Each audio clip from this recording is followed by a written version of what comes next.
Well, greetings and salutations, everybody. Welcome to the John Campea Show here on my YouTube channel. I'm, of course, your host, John Campea. It's an honor and a privilege to have you guys joining me here today on Super Bowl Sunday. Tom Brady, of course, winning his, third or fourth MVP? We've lost count. Tom Brady, greatest of all time. I'm stoked for the Super Bowl. Believe me, we're just going to talk about movie stuff here today, but I am so stoked for the Super Bowl. Watching, what is this, their 8th Super Bowl appearance in the Brady era?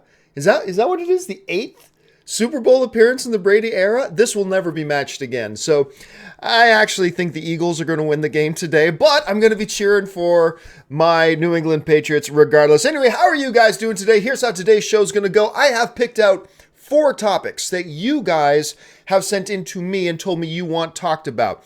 How do you get a topic or a question on the John Campea Show? It's real simple. Just email me at john@thejohncampeashow.com. Put that word topic in the subject line. That way I know you're sending in a question here for the show. And as always, guys, keep those emails as short as possible. 90 words or less. 90 words is the absolute maximum, but as short as possible is best. After we get through those, we're going to go over to the live questions, and then we're going to call it a day and go get ready to watch the Super Bowl. So, with all that goodness out of the way, let's dive into it with topic number 1 today. And topic number 1, of course, is from Dane Thomsen, who writes, "Have been watching the NBC show Constantine again, and I really liked it." Now, there's a bunch of people that liked it, as a matter of fact. And with DC getting their own streaming service, think we will see the Hellblazer get his own show again? All right, thanks a lot for the question, man. And yeah, a lot of people have liked, isn't the same name as the quarterback, Matt Ryan? Is that his name? It is. His name is Matt Ryan, actually. So the actor who plays Constantine, Matt Ryan, I thought it was a terrific Constantine. I really did. And I liked the pilot episode of this show. I liked it very much. But then the show lost me because, like, episode 2, they went through massive changes after the pilot. It's like somebody said, no, this pilot isn't good. And I thought the pilot was really good. And then they changed a whole bunch of things up. And I watched all of season 1 and I was just like, yeah, this show doesn't work for me. It just didn't work for me. And unfortunately, and this goes to your question, it didn't work for a lot of people and it just never got that audience. Look, could Warner Brothers relaunch this character with this guy? Well, remember, they haven't given up on Matt Ryan's Constantine. They've brought him back, I believe, a couple of times in the Arrowverse as Constantine. I thought his appearances on Arrow were fantastic. I really liked him in that because I like this guy in the role. But remember, Warner Brothers, even though it's their streaming service, they still need to put things on that people will watch. And if they have a concern that people aren't watching it, then it doesn't matter if it's NBC, CBS, Netflix, or Warner Brothers' own streaming service. There's going to be concerns and questions about whether or not they put it up. Look, on the other side of the argument, though, is with their own streaming service, they're going to be looking for content. And here you have a recognizable IP that a lot of audiences and the fans already know. And maybe that will be enough to say, you know what, it's worth the investment just so we can have our own content and we need as much of it as we possibly can. Maybe then. So there's the things working for and against it. Against it is it just didn't get an audience. Working for it, they're going to be desperate for, just like Disney is right now, they're going to be desperate for content, particularly content that's original to them. And maybe something like a Constantine becomes a viable option. If I had to put $5 down on it, I would bet that they do not do a Constantine show. But I wouldn't put $10 down on it. You know what I'm saying? I still think it's possible because of that need for content they're going to need for these streaming services. All right, thanks a lot for the question, man. Let's move on now to the next question.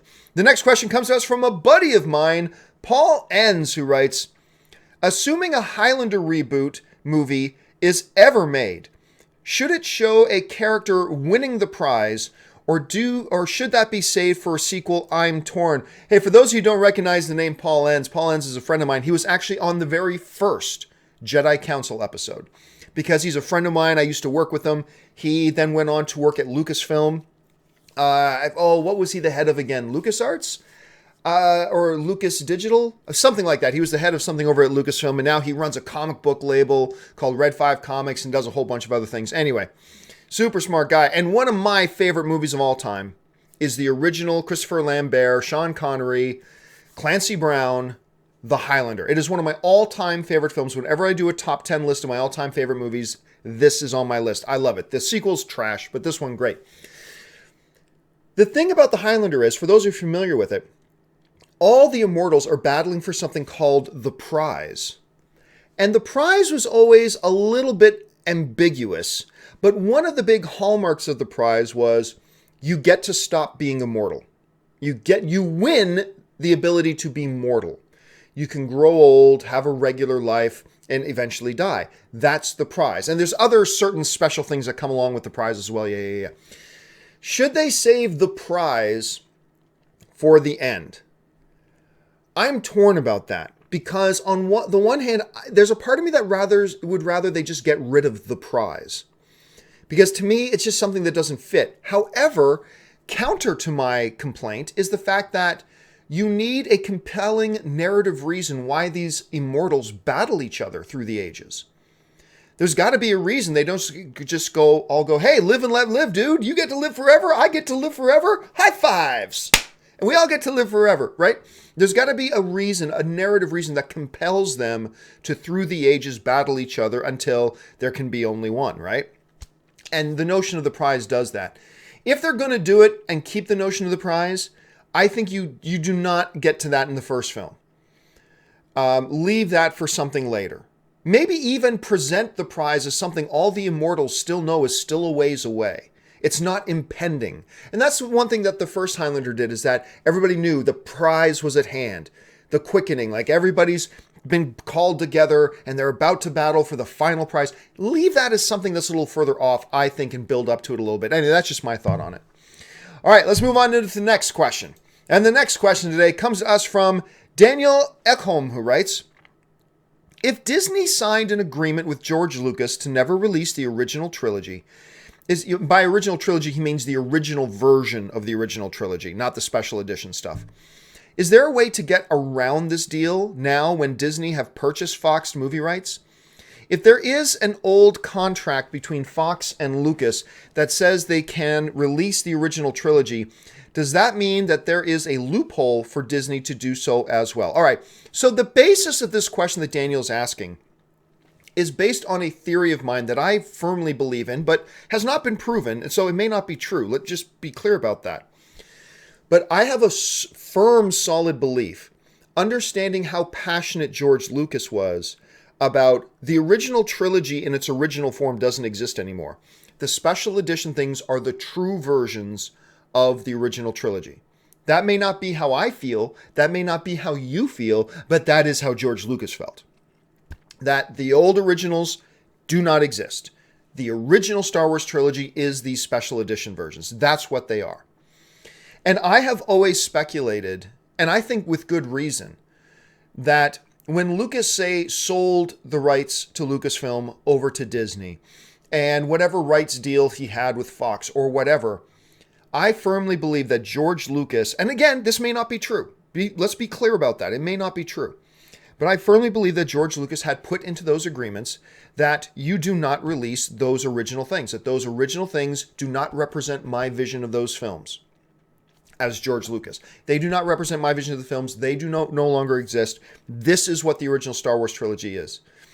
And understanding how strongly George felt about that, I think it's very rational and reasonable to believe that he probably had that built into his contracts. Again, maybe he didn't. I'm just speculating. I just think there's good basis to believe that. But whatever. If that's the case, Daniel is asking, with the sale of Fox and maybe, different ownership changing hands with Disney now taking over, could Disney find a loophole? If they take over Fox, let's say that deal sat with Fox and now Disney buys Fox. Can Disney get around the deal that Fox had with George? All that kind of stuff. There's a basic legal principle you need to understand here, okay? Here's a basic legal principle that I think will shed light on the question. Let's say I want to sell you this bowl of role-playing game dice, okay? I'll throw in a couple of my 20-sided dice as well. Okay, let's say I wanted to buy from you this bowl of role-playing game dice, all right? Now, here's the thing. These dice are yours currently. I want to buy them from you. So these are yours. You get to use them to play role-playing games. You can use them for other games if you want. You can even use the bowl for whatever you want. So when I buy this bowl of role-playing game dice from you, I am buying all the rights that come along with it. I now have the right to use these dice to play my role-playing games. I now have the right to use these 6-sided dice to play Risk if I want to play Risk with them. I now have the right to use this bowl to make cup of soup in it if I so choose. When I buy this bowl of dice from you, I am buying all the rights that come along with it. However, when I buy this bowl of dice from you, I am also buying any liabilities that come along with it. Let's say, for argument's sake, you bought this bowl of dice from Eduardo, okay? You bought these bowl of dice yourself from Eduardo up the street. And you bought them off Eduardo. You thought they were worth a lot of money, so you bought them off Eduardo for $100. But you only gave Eduardo $70 out of the 100. You still owe Eduardo $30 for these dice. So now I buy these dice off you. I get all the rights that come with it, but now I also own the debt that comes along with these. So I now need to I now owe Eduardo $30 for these dice. Eduardo is still owed $30 for the sale of these dice. And so I buy these dice off you, I get the rights to them, but I also get the liabilities that come along with them. This is how it basically works when one company buys another. It's the same thing as in like when you buy a house.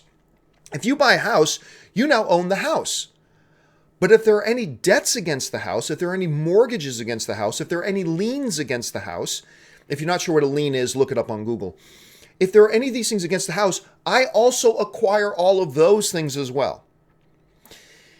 Let's say Fox had a contract with me to make a Felipe the Sentient Dancing Microphone movie. And we have an agreement, it's signed, it's in ink now, it's a done deal, there's no getting out of it. Fox sells itself to Disney. Guess what? Now Disney has to honor that contract they have with me. Because when they acquired all of Fox's assets, they also acquired Fox's liabilities. All right? That includes obligations. They acquired any of Fox's obligations as they may exist contractually. So if Fox signed a deal with me saying 100% in 2018, we are making a Felipe the Sentient Dancing Microphone movie, and you, John, are going to be the director and you're going to be paid this much money, Disney has to now honor that deal. So theoretically speaking, if George Lucas had in his agreements with Fox or anybody else an understanding that the original versions of Star Wars would never be released again, then when Disney buys the rights to Fox, they're also buying all the obligations that come along with it. That means no, there's no loophole. Unless there was already an existing loophole, then there's no loophole. Disney doesn't get to say, well, you didn't make that deal with us, you made it with Fox. Well, you acquired Fox's deals. So you have to live up to Fox's deals. So that's a basic principle. Now, of course, there are exceptions to that. Everything is different depending contract to contract, but that's a basic principle in contract law that you need to understand. When I buy something from you, I'm getting the rights to it, but I'm also inheriting any of the obligations or debts against it, if you will. So that's just something to keep in mind. So nope, I still don't think we're ever getting a full re-release unless George Lucas changes his mind and somebody cuts him a check for another $1 billion. I don't think we're ever going to see it happen unless that happens. So we'll just have to wait and see.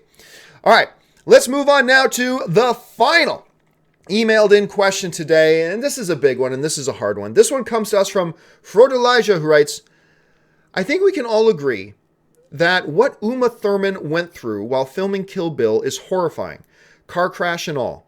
However, what surprised me the most in this story is the fact that Quentin Tarantino tried to cover it all up.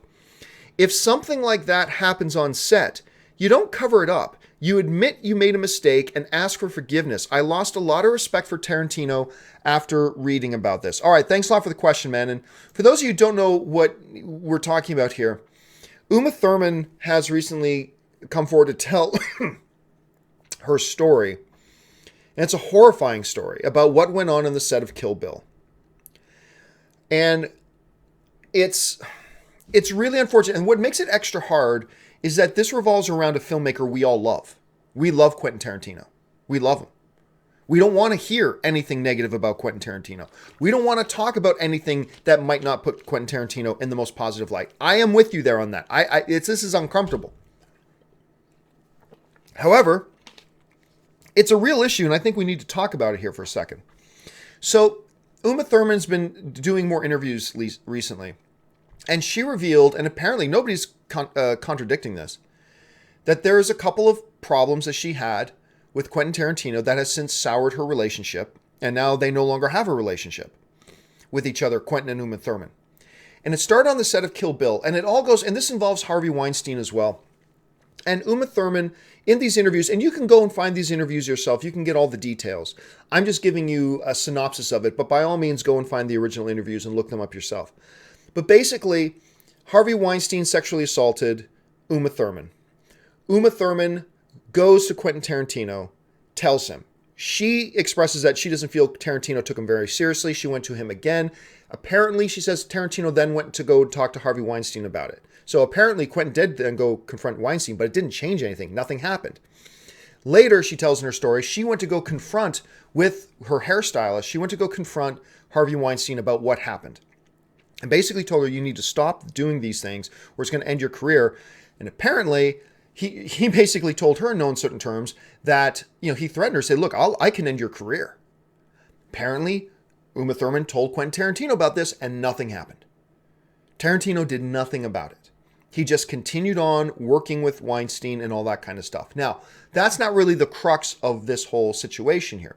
What's really the crux of the situation is that during Kill Bill, there was a scene that Quentin Tarantino wanted shot with Uma Thurman driving the convertible car on her way to Kill Bill, like barreling down this road, and there was a mounted camera on the car from behind, and he wanted Uma Thurman driving the car. Now, Uma Thurman went to Quentin Tarantino and said, look, I've been told by some crew that the car's not really safe. I'm not a good driver. Like, I'm not a professional driver. I'm scared. I don't want to do this. I don't feel comfortable doing this. I am scared. I don't want to do it. So that's what basically goes on. She asked, please get one of the stunt people to do the thing. I don't want to do this. I'm scared. I don't feel safe. So anyway, Uma Thurman in her interview, this goes on. Quentin came into my trailer and didn't like to hear no, like any director, she says. He was furious because I'd cost them a lot of time, but I was scared. He said, I promise you, the car is fine. It's a straight piece of road. He persuaded her to do it and instructed, hit 40 miles an hour or your hair won't blow the right way and I'll make you do it again. But that was a death box that I was in. The seat wasn't screwed down properly. It was a sand road and it was not a straight road. Now, the video of this is now online. I'm not going to play the video here for fear of a copyright strike, but the video of this is now online. And you can see it was pretty terrifying.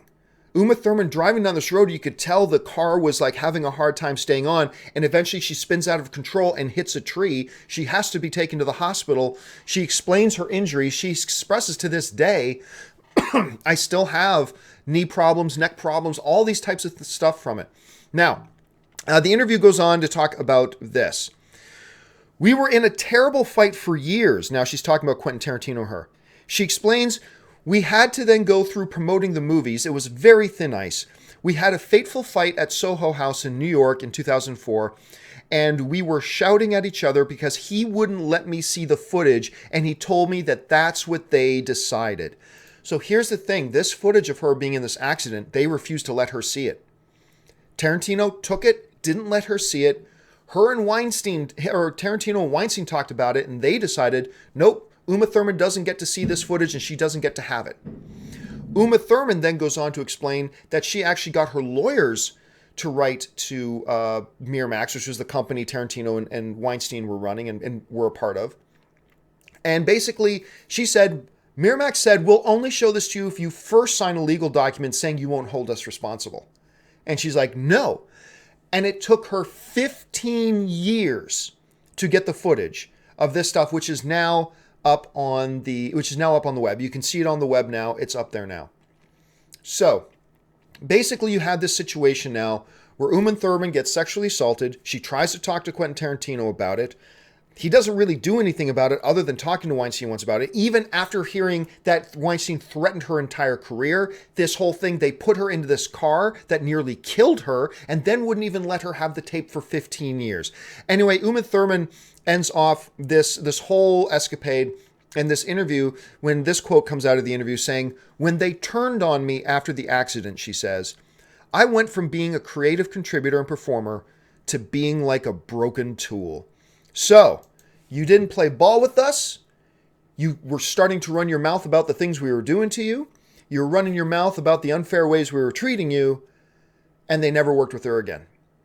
And I just want to bring up that last quote again, because it's really heartbreaking, this quote. "When they turned on me after the accident," she says, "I went from being a creative contributor and performer to being like a broken tool." This is concerning to me. All right. Let's take the Weinstein stuff out of it. We all know Weinstein's a jackalope, okay?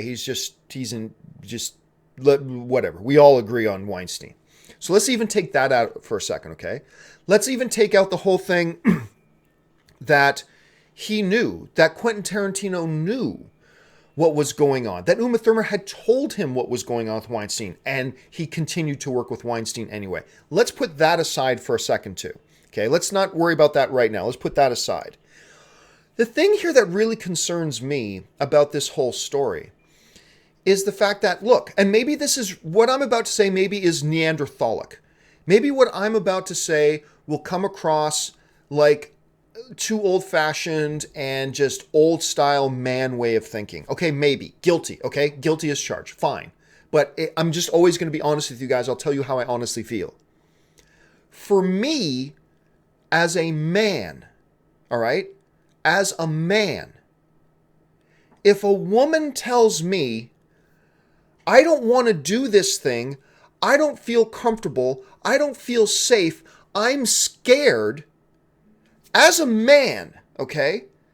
If a woman comes to me and tells me, "I don't feel safe, I'm scared, I don't want to do this, I'm not comfortable doing this," a man doesn't make her do it anyway. Not talking about making a movie. If a woman needs to have this cavity removed or else it's going to cause her big major problems, she says, "I'm scared, I'm not comfortable," well, maybe then you try to push her into doing it because ultimately it's for her own good. Or like you would to a buddy or to a relative or whatever. You'd want to push your buddy to doing that because it's for their own good. But we're talking about shooting a movie here. Putting somebody in a car, all right, that could be dangerous. That they're telling you, "I'm not a stunt driver. Get one of the stunt drivers to do this." No, you do it. And drive 40, and if you don't drive fast enough, I'm going to make you do it again. And then, when it does all go to hell, and the car crashes, you sneak the tapes away, and you don't let her see the tapes, and you don't let her have the tapes. That's not what a man does. That's not what a man does. And for all the macho bravado that Quentin Tarantino, who I am a huge... You guys have heard me talk lately about Tarantino, how much I love his films, how excited I am about him doing a Star Trek film, and blah, blah, blah, blah, blah. But I'm sorry. For a guy who tries to exude so much, masculine machismo, that's pretty pathetic. That's not what a man does. First of all, a man doesn't make a woman who is you're getting, in the interview saying you're getting into a yelling argument. She doesn't feel safe. She's not a stunt driver. She doesn't want to get into that car. And you basically keep pushing her and pushing her and pushing her and pushing her till finally you make her do it. And then when everything goes to hell, you cover it up and you hide it. And then when that woman starts making problems for you because she's talking about how your boss is sexually assaulting her and she's complaining that you're hiding these tapes from her, just get rid of her then. Sweep her under the rug. Just get rid of her. Sweep her under the rug. That's concerning to me. Now look, I am of the complete belief that you don't just assume anybody's guilty. I'm not sitting here saying that we should just assume all this is absolutely true, but I'm also saying we shouldn't just assume a person is lying either. This is something that's troubling. It needs to be talked about. And if this is, systematic of how women, even popular women in Hollywood, have been treated over the years, and the moment you don't play ball by our rules, you get swept away and swept under the rugs. That's difficult. I mean, Ethan Hawke, who was married to Uma Thurman at the time, there are quotes about him just going off on Tarantino for how this happened and all this kind of stuff. And it's a discouraging story. As a massive fan of Tarantino, this is a discouraging story, and not one that we should just sweep under the rug because we're big. We love the movies he makes. We shouldn't just sweep this one under the rug just because he makes great movies. He's one of the best filmmakers of all time. But it's something I think that needs to be taken seriously. I mean, this is not, again, I admit this is Neanderthalic of me, the way I'm thinking, but it's just the way I was raised. This is not how a man treats a woman. This is not how a man acts towards a woman. Now, I will say this also. I don't think this is an issue of Tarantino being a man and Uma Thurman being a woman. I think this isn't an issue about Tarantino as a man taking advantage of his power as a man to take advantage of Uma Thurman. I'm not suggesting that. I think this is just a situation of a director, be it male or female, pushing one of their performers, be they male or female or whatever, into a situation they shouldn't have pushed them in, and then something bad happened and they try to cover it up. I don't think this has anything to do with Quentin being a man and Uma being a woman, nothing like that. This isn't a man versus woman issue. I am saying that as a man, it's difficult for me to think of another man acting this way. And that's uncomfortable. So anyway, that's just my thought on that. Give me a second here. That's just my thought on that. I'm sure you guys will have some ideas, some thoughts that you're going to want to add. Look, there are many sides to the story. I'm not going to pretend that I'm covering this entire story in us discussing it for 7 or 8 minutes.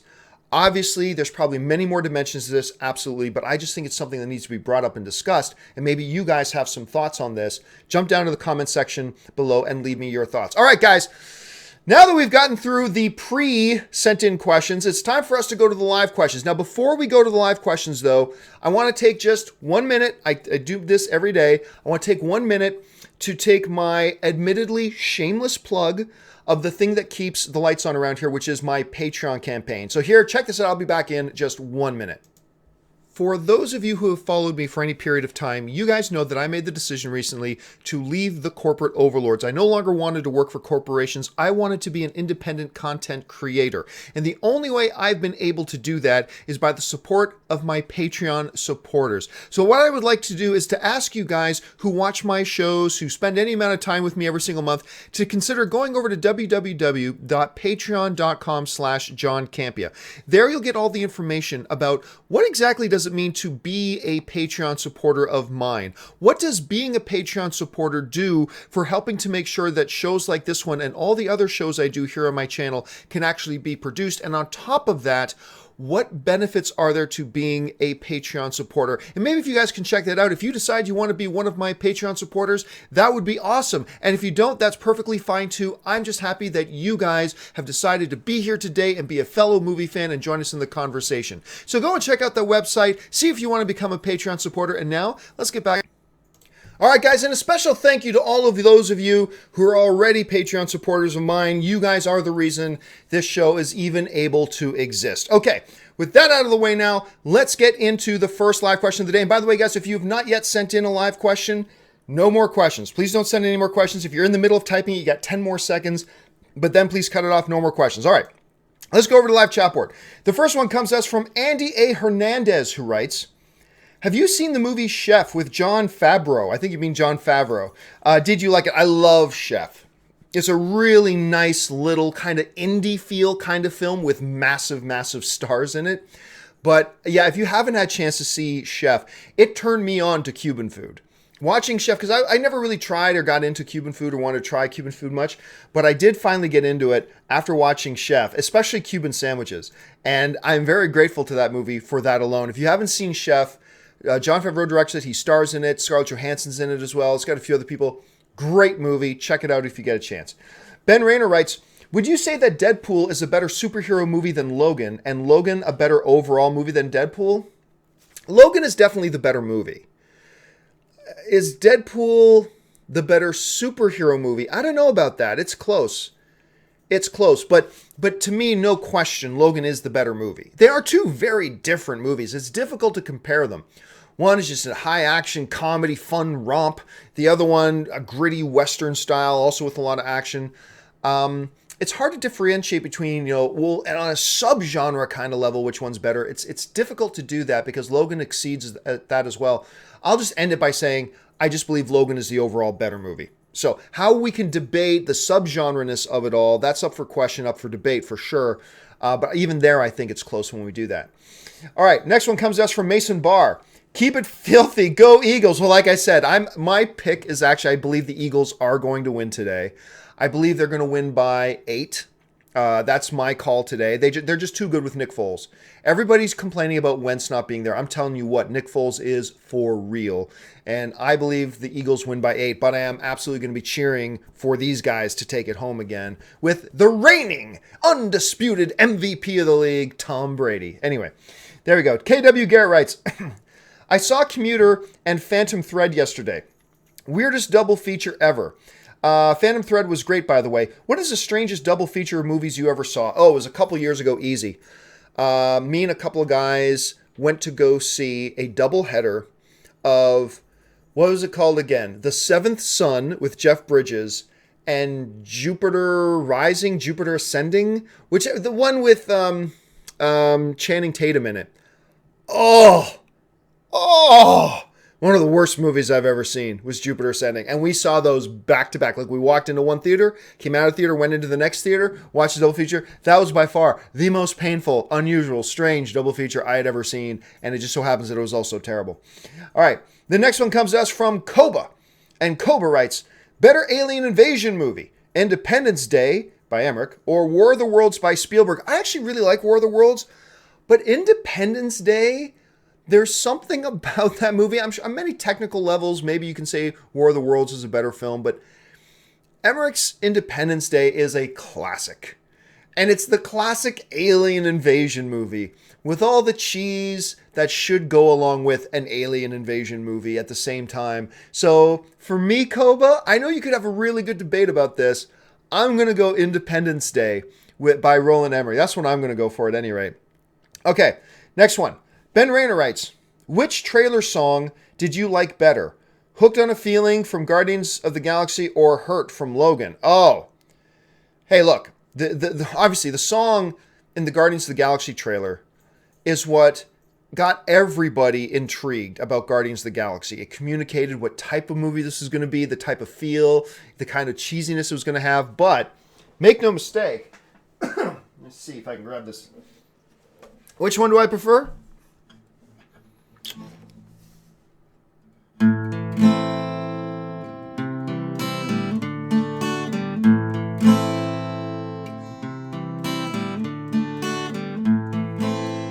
I hurt myself today to see if I still feel.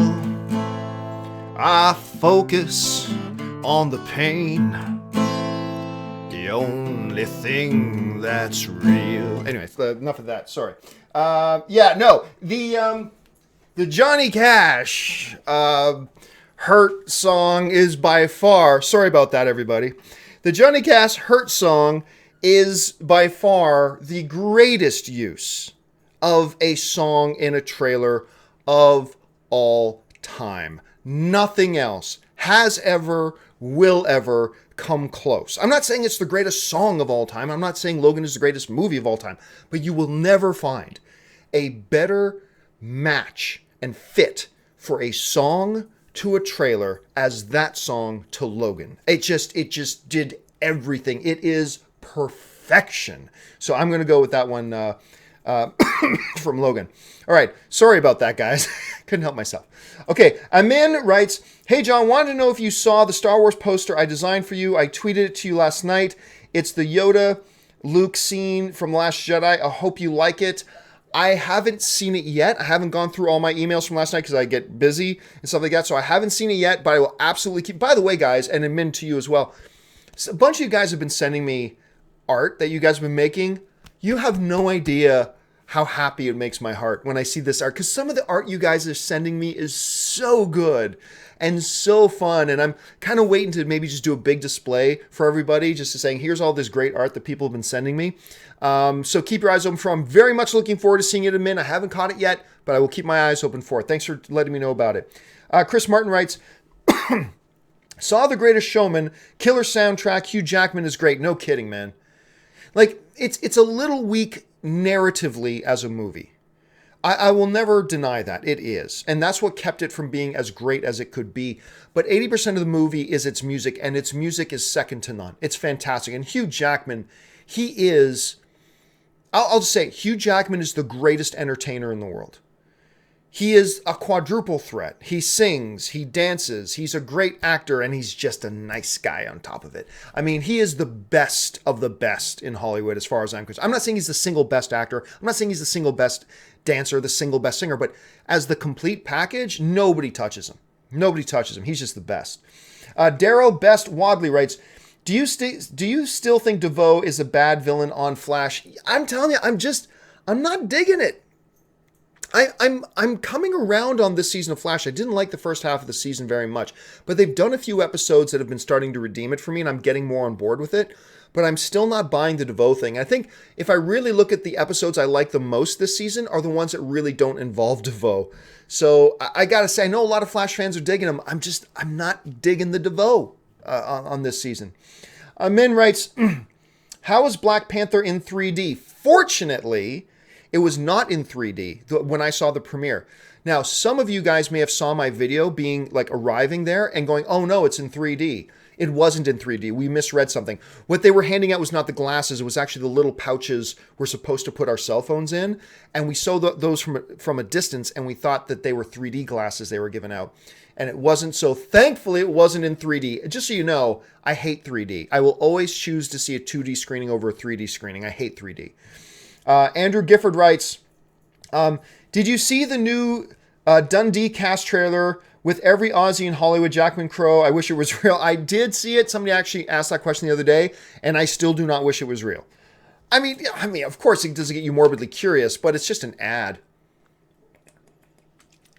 And I tend not to get too excited about those, but no, even then, I still don't want it to be a real thing. But you're not alone, Andrew. There are a bunch of people out there who are now saying, man, I wish this was a real movie. Be careful what you wish for, folks, because sometimes you get it and then you regret it. But you're not alone, Andrew. A lot of people are wishing it was real. Chris Martin writes, have you heard of Superhuman Samurai, 1994 TV show starring Matthew Lawrence? Nope, never heard of it. And if I did, I've blocked it out. So I can't think of it off the top of my head. Joe Rapazzo writes, hey, John, I'm also a huge Striper fan. To hell with the devil. Anyway, I've seen them 3 times live. Was wondering if you like one or all 4 of these bands. Kiss, King Diamond, Wasp, and Queensryche. P.S. I'm 27, just born 20 years too late. You were born about 20 years too late. Man, King Diamond, that's the name of a band I haven't heard in forever. I was never much into Wasp. Queensryche was pretty good. And oddly enough, I was never that much into Kiss. Weird, because almost all of my friends loved Kiss, and I was, even back in the day, I was never that much into Kiss, to be honest with you. But yeah, dude, it does sound like you were born a little bit out of time. It sounds like you were born just like a decade or two too late. You would have loved that era, man. Totally would have loved it. Daniel Quinta writes, hey, John, I'm moving out to LA to live with the woman I love. I'd love to meet you and talk movies before I leave. Or you're moving out of LA. Will you have a fan meet and greet before I leave at the end of the year? Yeah, it's real possible. I've been thinking about doing a meet and greet in LA. I've actually been thinking about doing a screening of one of my favorite movies at a movie theater here in Los Angeles, and then just inviting all my viewers to come down who live in the LA area. So keep your eyes open for that. I'm thinking about doing a screening for Arnold Schwarzenegger's True Lies, which if you guys watch me, you know is my favorite action film of all time. So I'm talking with an organization right now about maybe setting up a screening like that. And if I do it, you guys will be the first to know, and then we can set up an LA meet and greet.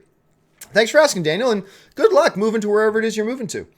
Donnie Yasu writes, why do theaters never sell comics in lobbies during the first week of a superhero movie release? It feels like both industry can benefit from that. Oh, probably for a million different reasons why they don't. Because movie theaters aren't there really to sell merchandise. And you see some higher end movie theaters now have a separate like little store off to the side. These are usually more independently owned types of places. But the moment you start crowding up your lobbies where you're having tons of people moving around, you're just asking for shoplifting to happen. Then you've got to set up some kind of a retail area for people to buy things. on the surface, it sounds like a good idea, but when you actually stop and think about the logistics of setting it up, it becomes a nightmare and probably just not worth the hassle at all. Chris Martin writes, favorite Jim Carrey film and why? I'd have to think about that. I mean, there's a number of... I mean, I would probably go to the first Ace Ventura: Pet Detective. I mean, it's just a movie that made me laugh myself sick from beginning to end. So I will probably lean towards Ace Ventura, the first one, as my pick. Trevon Troper Piano writes, thoughts on Tom Ellis as an actor? Also, do you think he will forever be typecast as the devil himself? No. First of all, Tom Ellis, it's difficult to say what you think of him as an actor when I've only seen him in one role, and that's playing the devil. And he's awesome at it. I love him in that thing. Will he forever be typecast? No, the show's not nearly popular enough.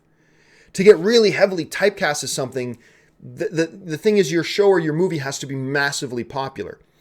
Unfortunately, Lucifer is not all that popular. It's just enough to get by and get a new season renewed. At least it has been for a couple of times. But it's not like this massive pop culture phenomena. And until it becomes that, then I don't think he's in any danger at all of being typecast. Or unless he goes on and plays another character that's exactly the same. But right now, it's far too early to say something like that, I think. Thanks a lot for the question, Trevon. All right. Sujith writes, hey, John, do you enjoy motorsports? If so, which is your favorite racing series? The Canadians put on a great show at the Formula One Canadian Grand Prix in Montreal. One of my favorite Grand Prix in a season. I'll be honest, I don't follow motorsports. Not Formula One, not NASCAR, not dune buggy, not anything like that. There was one time I went to, they had a Formula One event in the streets of Toronto. And so I went down to Toronto because I only lived like 45 minutes away and participated. It was a lot of fun. It was a good time, but I got to admit, I don't follow motorsports very much. Not nearly as much as a couple of my other friends do who are totally into the sport. I'll say this, though. You got to be a special kind of crazy to be one of those drivers, man. Full tip of the cap and all respect to those guys who do that, because that is terrifying what they do. Absolutely terrifying. Chris Martin writes, any news on the Tim Burton Dumbo? None, which is good news. No news at this point is good news. I was mentioning that about Aquaman the other day. At this point, you don't want to hear any news. So no news is good news at this point, but no, as of right now, I've not heard any, I haven't heard any new updates about the Dumbo movie. But let's keep our ears to the ground. Ray Valerio writes, Giovanni, great show. What's your favorite Filipino food? Oh, obviously chicken adobo. Chicken adobo. And I'll be a fan. Anne gets mad at me quite a bit. There's not a lot of Filipino food that I enjoy. But, I mean, her dad, before he passed away, made this chicken adobo that was killer. And actually, Anne's brother, Ray, has turned into a pretty good cook himself. So when he makes some food, it's pretty good. But I'll go chicken adobo is my favorite Filipino food. Chris Martin writes, favorite Funkopop? I have Ray, Thrawn, and Luke, episode 7. My favorite one? Honestly, right now, not because it's my favorite character at all, but... And most of my Funko Pops right now are in storage. But right now, my favorite one that I have out is the Coon from South Park. The Coon right now is my favorite Funko Pop that I currently have out and on my shelf. I've got like cases loads still in storage I need to break out and put up on my walls here pretty soon. Chris writes, fan of That 70s Show? Nope. I was never a fan. I tried watching it, did not dig it. Chris writes, thank you, John, for continuing to talk movies. Please never stop. Bring on the filthy. Thank you so much, man. I appreciate that. And Chris's last one here. Favorite Hunger Games films? Mine's Catching Fire. Donald Sutherland is amazing in the role of President Snow. I love the second one. Was that Catching Fire? Was the second one Catching? Yeah, because then Mockingjay was the final one, part 1 and part 2. So yes, Catching Fire is also my favorite one. I loved that movie. I liked the first Hunger Games. The second one was spectacular. And you're right. Donald Sutherland, good Canadian kid, by the way, Donald Sutherland. Donald Sutherland killed it in that movie. Absolutely killed it.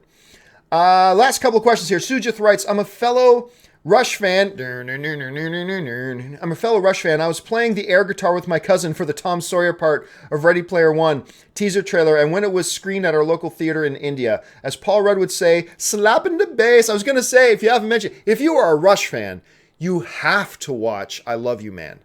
If you are a fan of Rush in any way, shape, or form, and haven't seen the Paul Rudd, Jason Segel movie, I Love You, Man, that whole movie's like a love letter to Rush, in my opinion. You should check it out and watch it. So, I'm glad you're a fan as well.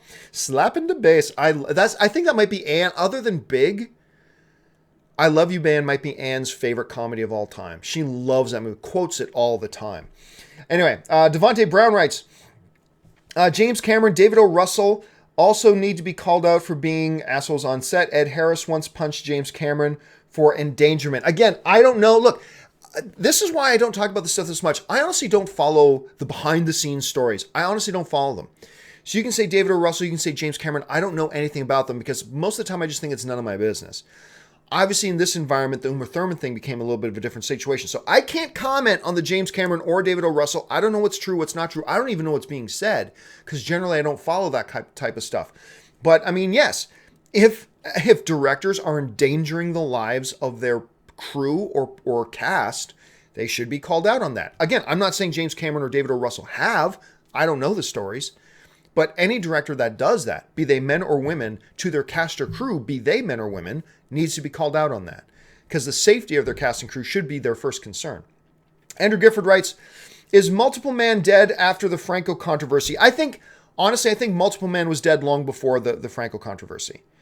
I think once the Disney thing started getting through, they were like, yeah, listen. And I think probably once Fox saw the feedback to a Multiple Man movie, so yeah, I think it's dead. It may very well still be alive. It might still be alive. But I haven't heard anything new about it. So I'm going to say I think it's dead, but I don't know that for sure. But I'm certainly not hearing any movement on it at this point. But I don't think that has anything to do with with the controversy. I wasn't hearing anything new, and I actually thought it was dead before the controversy ever happened. So that's where I think that is. But again, could be wrong. They might be moving ahead with it and just not letting anybody know about it. Last couple of questions. D. Walters writes, no, John, don't stop. That was awesome, dude. Great cover, man. Oh, you're talking about the guitar thing. I don't know why I embarrassed myself like that. Ben Lorowitz writes, Great Big Sea, Newfie folk rock band. Are you a fan? You know what's funny? We were just in Canada for Christmas, and Great Big Sea came on the radio. And Anne's like, who's this? And I tried to explain Great Big Sea to her. She goes, never heard of them. I was like, yep, in the States you probably wouldn't. I love Great Big Sea. I saw them live in concert once. Loved Great Big Sea. If you don't know anything about Great Big Sea, everybody, go on Google, go on YouTube, look up some Great Big Sea and just enjoy listening to these guys. Oh, Devontae says, John, you skipped my other super chat. I had to. Sorry, man. There's the James Cameron one. Oh, okay. Oh, sorry, Devontae. Yep, there it is. Okay. Thoughts on criticism of Tarantino getting physically involved in the sets, like when Uma is choked and spit on in Kill Bill. Again, other than that specific situation with Uma Thurman, I don't know about any of the other alleged things that he's done on set because I don't follow that stuff, generally speaking. I just mostly just care about the movies. Obviously, because the Uma thing is big right now, I did read about that particular thing. I didn't really mind the choking and spitting on Uma because that's what happens in the movie. So I don't know if he was just method directing there. So I wasn't there. I don't know the context of it. I don't know. So I'm not even going to venture an opinion on it, to be honest with you. But, I mean, yeah, you don't want to get into physical altercations in any business scenario, let alone being on the set of a movie. And Demetrios writes, thoughts on Bad Boy 3 ever happening? As far as I know, I've talked to a couple people who they say it looks like it's never going to happen. Never is a hard word to say. Like never, ever, ever, ever, ever, ever, ever. Like maybe someday. But my understanding of it right now is it's been derailed. Could be wrong, but the people I've talked to seem to think that it has been derailed and that it's no bueno. Like it's not going to happen. So we'll wait and see if that happens. And yes. Oh, and apparently I missed a... well, it looks like I missed a couple of them. Okay, sorry about that, guys. I also missed one from Ben. Chris is writing, favorite Will Ferrell movies, mine are Elf and Step Brothers. Step Brothers is my favorite Will Ferrell movie, absolutely. Ben Rayner writes, if I was a director like Quentin and someone told me I'm uncomfortable to do this because it's dangerous, I say, fine, let's get a stunt driver. Doesn't matter to me if it's man or woman to me. Absolutely. And that's the part that really, really concerns me about this. And like, look, I'm saying it was regardless if the director's a man or a woman, but as a man, I'm thinking like, Tarantino, be a man. If a woman's telling you, I don't feel safe, I'm scared, get a stunt driver to do this. That's why stunt drivers are there. Let them do it. Anyway, that's just my thoughts. Okay, guys, that will do it for me for this installment of the John Campea Show. Thank you so much for joining me. Listen, don't forget, jump down to the comment section, leave your thoughts and opinions on any of the topics we discuss here today. Make sure you click the thumbs up button. Make sure you subscribe to my YouTube channel. Keep up to date on all the stuff that I've got going on. And again, guys, thanks for being a fellow film fan with me. The biggest thing here is, no, oh dear, who's this? Look who's here. This is Lily. No. Lily's here. Oh, Lily. Oh, and there's Shadow. Oh, so come here, Shadow. Come here. This is my girl, Shadow. And that's my girl, Lily. They've just come to visit. Hello. They haven't seen me in a week. So, oh, there's my good girl. Say hello. Oh, are you crying? Yeah? Oh, it's my girl. Okay. Thanks, baby. Okay, sorry about that, guys. They just went to go pick up the dogs. So the dogs are here visiting for the week. They normally stay over at Anne's mom's place because we live in an apartment. So sorry about that. Got a little bit sidetracked there. Thank you for being here, guys. Go Patriots, go. Have a fantastic Sunday, guys. I'll see you guys later. And until then, my name's John Campea. And until my next video, bye-bye.